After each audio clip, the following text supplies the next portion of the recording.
parts. Our first question is going to go to Congressman Knight. And for the congressional race, our first question is, a strong national defense is important to the safety of the U.S. citizens, our allies, as well as our local economy in the Antelope Valley. Please explain what you have done or what you would intend to do to support the vitality of our local aerospace and defense industries. So there is nothing more important than defending our borders, making sure that we have a country that can defend itself as well as help defend its allies. So we have looked at many of the things that happen right here in the Antelope Valley, and I call this Aerospace Central. North Carolina got to have the first flight, but we've done everything since then, and that's what the Antelope Valley brings. When I was in the legislature, I was quickly known as the voice of aerospace. I think no one can doubt that when we were in Sacramento, that everyone knew that. We did the Aerospace Week. When we were there, every year we were there. I authored the prime contractor $420 million tax credit for the prime contractor. That's what Northrop is, the prime contractor out here. Now what we've done since then is we've gone to Congress and we've taken that to the next level. We've talked to the military, we've talked to the leaders, and we've said, what do you want? The Navy came to us and they said, our ISR, our ability to go out and see what people are doing and hear what they're doing is being a little bit restricted. But if you can help us out with certain products like the Tritons, that will help us dramatically. I said, okay, well, let's sit down, let's hammer out what you need. They needed 3 Tritons. Last year in the National Defense Authorization Act, I authored an amendment to put 3 Tritons. And I thought I had 3 minutes. No, 1 minute. Oh. I'm all done. Mr. Kapari, would you like me to touch on the current condition of the Veterans Administration and what you have done, or what would be your proposal to improve the lives of our veterans and their families? Yeah, right. You need me to repeat the question? You good? No, sir, I'm good. So, great question. There's no higher priority than making sure that we have a strong military and making sure that our veterans are taken care of when they're abroad and when they come home. I've recently authored No Barrel Left Untreated. I think that is one of the steps that we can help with the VA. It talks about a new therapy for our veterans that have TBI, that have PTS, that have gone through sexual trauma. It has been working on 98% of the veterans, and 61% of the veterans said it has changed their lives severely. So these are the kinds of new and innovative things that we should be putting into the VA. But secondly, all the people that are out there saying, golly, we need more VA hospitals, or we need more VA clinics, please don't elect them. We need public-private partnerships. If we needed a new hospital here, the worst thing to do would just be build a hospital when we need to take care of the vet community too. Why not partner with the VA, build a hospital here that has a VA wing or that is friendly to the vets so that we can use the facility here for the community and for the VA. We need to revamp the VA, but we've got to have good ideas to do that. Thank you, Congressman.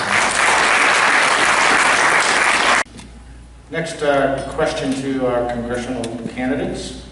This will go to you, Congressman Knight, first. What can the government do to facilitate better paying jobs? And included in your answer, can you please touch on your position on increases to the minimum wage? There's a lot of things that government can do. Government should be working hand in hand with business. It shouldn't be adversarial. But what is happening today, I think we're seeing it in California and we're seeing it across the nation, is we feel like government's got to do everything. Business knows what to do. Business knows how to create jobs, and they know how to do this. We've got to get out of the way many of the times. The tax burden is too high in California. The tax burden is too high across the country. Businesses have continually told us that. We continue to ignore them. The second thing we can do is regulations. Everyone talks about regulations, but they don't talk about the regulations that they should be working on. If we're going to work on regulations, let's talk to the industries. I've talked to the truckers. I've talked to the movement of goods. They talk about the problems that are here in California and the problems that are happening across the country with diesel regulations, with the high amount of fuel costs. These are the things that government can be involved in, but remember, you can never be involved without talking to the business community, and that's what happened with the minimum wage here. He took it up to $9, he took it up to $10, the assemblyman there, because he thought that was the next step. He never asked. Thank you, Congressman. I mean, I think that was, as far as you'll lead off on this question, back at the congressional race, please. What do you feel the biggest transportation issues facing our nation are, and what would you propose to solve these issues? In your answer, could you also please touch on your support or opposition to the high-speed rail project, please? So your federal tax dollars, you want to defend the nation, but then everyone says, well, what do the federal tax dollars do after that? Well, I say infrastructure has got to be one of the top priorities for your federal tax dollars. Before 1968, if you wanted to go over the hill, you had to go down Sierra Highway. Since 1968, we've had a freeway out here.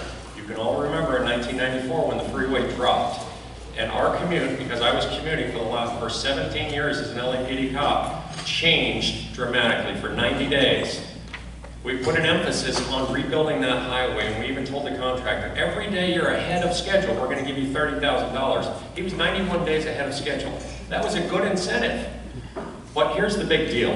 At the federal government, if we're going to have a highway system and we're going to make sure that we can impact it, let's look at the big problems. The biggest problem we've got right now is the people that are coming through Santa Clarita, up over the hill into Santa Clarita, right there at the cutoff where the 5 is. If we don't start widening that, if we don't put in another truck lane, that's just going to get worse. It bogs everything back. I have commuted on the 14, 17 years. It doesn't get any better unless we work on it.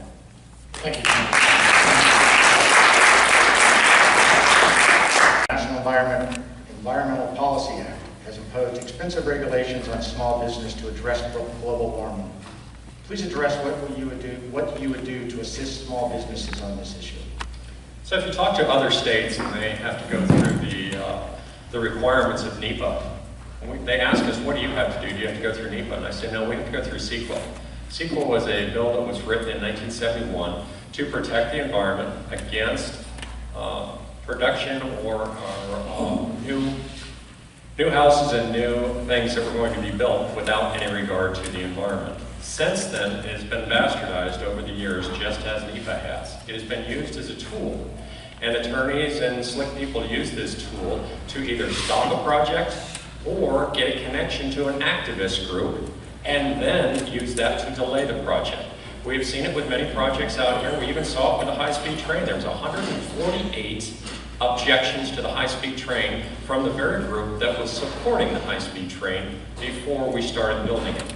Once they got to a point where they said, hey, we might build it, 148 things were brought forward. As soon as the connection to the unions got brought in, all 148 were dropped. So it is being used as a tool right now, and we should revisit NEPA and CEQA. Great, thank you, Congressman. Mr. Clark, same question to you.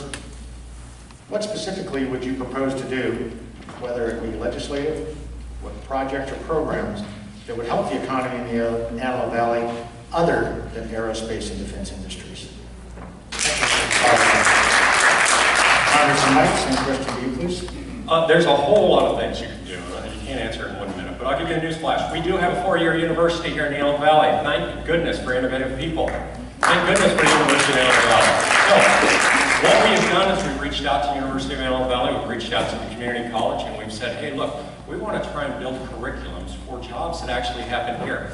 Maybe they're in the defense industry, maybe they're in aerospace, but maybe they're in solar power, maybe they're going to be in administration of what's happening out here, or maybe they'll just be in planning of growth, because we know this area is going to grow. So we reached out to them.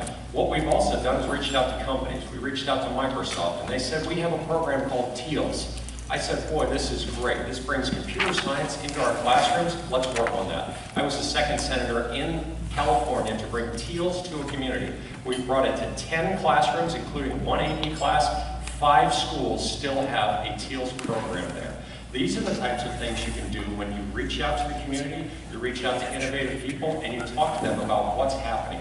Yes, aerospace is part of our life's blood, but it's not everything. We can work with a lot of others. Great. You, please. Do you feel that illegal immigration is hurting businesses? And what is your stance on immigration reform? Yeah, I think that anyone who's in the federal arena, either you're in the House or the Senate, better be talking about immigration. It is an issue not just here in California, not just among 5 states like we talked about 10 years ago, but it is a countrywide issue. We have to make it so that people who want to immigrate to this country can, and they don't have to hire an attorney for $10,000 when they don't have $10 in their pocket. But we have to do that outside of politics and actually inside policy. So I have been involved in the immigration arena. My wife came here legally. It was still the biggest pain in the butt of our lives. We slept on the steps of the immigration building 2 nights in a row to be one of the top 50 people legally here to go through the doors. That's not what it should be. So if we can sit down and we can actually talk about policy about how people can immigrate to this country legally without having to hire an attorney and actually being able to do it, I think we can make this happen. But the second thing is we have to do it for our agriculture. Right now, agriculture is the #1 industry that is being hurt by the immigration issue. If we don't fix that, agriculture is going to continue to take a hit. Thank you, Congressman. Once again, our final question to the congressional candidates. Could you please cover for our audience your ties and involvement in our local community and the district, please? Congressman Knight, same question to you, please. So, commitment or connection to the community, I think that's the question. Okay, let's see. PTA 12 years. Lily graduated Quartz Hill High. The boys graduated Quartz Hill High. I graduated Palmdale High. I graduated Antelope Valley College. Lily graduated Antelope Valley College. I was on the Palmdale City Council. I'm a member of the Chambers. I'm a member of the American Legion. The list goes on and on of what we have done and what we have done here. Committed, passionate about the community. If you're going to be part of the community, then be part of it. If you choose to live in a community, that's probably because you choose to raise your family, be a part of the community. I'm a member of our church at Father Sarah. That is what passion and commitment is. If you're just going to run for an office, then just run for an office. That's fine. People will see through that. It's a big smoke screen. There's no problem with that. But if you're actually going to be passionate and committed about a community, people will see that because they see you show up. Last year I was out 270 nights out of 365. That's because we're passionate and committed to what we're doing, and we want to see people and we want to talk to them about what's happening right here. Final question to us. Once again, 1 minute, gentlemen, and we will start with Congressman Knight. Thank you to the Chamber, thank you Mark for being the moderator here, and thank you all for being engaged. What I told you I was going to do 2 years ago is exactly what we've done. You might disagree with some of my issues, some of my policies, but you won't disagree with my passion and commitment. Nobody ever talks about our commitment to what we are trying to do. But I told you we would be the voice for aerospace, we have done that. I told you we would be the voice for veterans, we have done that with our bills. And I told you we would be the voice for small business. We've done that with our bills. I have a bill passed and signed by President Obama and another one that's going to be signed in lame duck. It's hard to get a freshman to get 2 bills signed by the president of the other party. In fact, I bet you can't find one. So we have done exactly what we said we were going to do. The second thing is we've been engaged in the community. Yesterday I spoke in front of 3 classrooms in Simi Valley. We do that all the time, speaking in front of classrooms, in front of businesses to find out what are the major concerns. If you don't do that, you'll never know. So we actually do. We don't talk, we actually do it. Thank you. Well, thank you to the Chamber. Thank you for having this forum. My name is Stephen Knight. I am a resident here of the Antelope Valley. And I have my beautiful wife here in the front. A lot of you think that we got married so she wouldn't run against me. Well, that might be, but that's a good thing because you all vote for Lily. We have done what we said we were going to do. We would be the voice of aerospace. We'd be the voice of veterans. We'd be the voice of small business. That's exactly what we've done. We can look at our accomplishments and we can enumerate those, but we really have done what we said we were going to do. And we do that because we're passionate and committed to this. So thank you very much.